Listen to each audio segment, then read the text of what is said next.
Hi friends, ఈరోజు మనం గుత్తం పులుసు చేసుకుందాం. దానికి గాను మనం సొరకాయ తీసుకుని దానిలో హాఫ్ని ఈ విధంగా మరీ చిన్న ముక్కలు కాకుండా మరీ పెద్ద ముక్కలు కాకుండా మీడియం సైజు ముక్కల కింద కట్ చేసుకుందాం. తర్వాత క్యారెట్ కూడా మనకి చాలా ఇష్టమైంది. పులుసులో ఈ క్యారెట్ ముక్కలను చిన్నపిల్లలు చాలా ఇష్టపడతారు. అందుకని చిన్న సైజు కాకుండా మీడియం సైజులో వీటిని కూడా కట్ చేసుకుని రెడీ చేసుకుందాం. దాని తర్వాత టమాటాని 4 పచ్చాలుగా చేసి 4, 5 ములక్కాడలను యాడ్ చేయడం ద్వారా మనం కుక్కర్ని రెడీ చేసుకుని పొయ్యి మీద పెట్టేయచ్చు.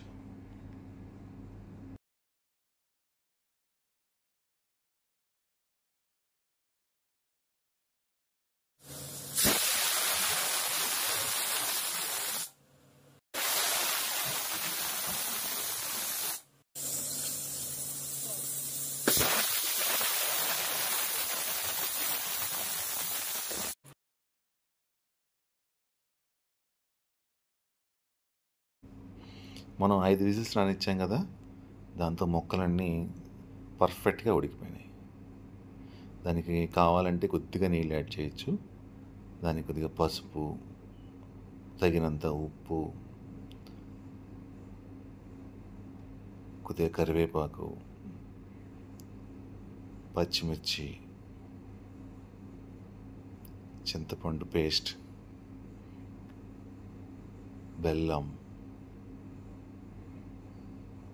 సాంబార్ పొడి ఇవన్నీ యాడ్ చేసి మళ్ళీ దాన్ని పొయ్యి మీద ఎక్కించేద్దాం.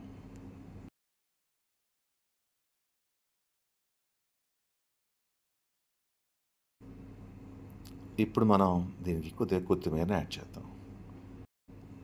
ఈ పులుసుకి మాత్రం కొత్తిమీర యాడ్ చేస్తే ఆ టేస్ట్ వేరే లెవెల్లో ఉంటుంది. ఇది తెరులుతూ ఉంటుంది.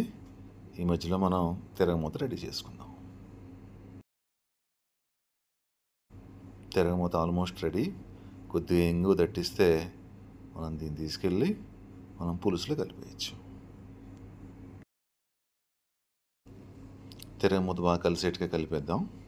ఆల్మోస్ట్ మన గుత్తం పులుసు రెడీ అయింది. బట్ ఫైనల్ టచ్ ఇచ్చేద్దాం. కొద్దిగా నీళ్ళల్లో ఓ చెంచాడు బియ్యపిండి తీసుకుని దానిలో ఎటువంటి ఉండలు లేకుండా బాగా కలిపి ఆ మిశ్రమం మొత్తాన్ని మన గుత్తం పులుసుకి యాడ్ చేద్దాం. ఇలా కలపడం వల్ల చిక్కదనం పెరుగుతుంది, టేస్ట్ కూడా ఇంప్రూవ్ అవుతుంది. ఇది ఫ్రెండ్స్ రుచికరమైన గుత్తం పులుసు తయారు చేసే విధానం. మీరు కూడా ట్రై చేసి ఎలా ఉందో టేస్ట్ అనేది కామెంట్ బాక్స్లో చెప్పండి. Thank you.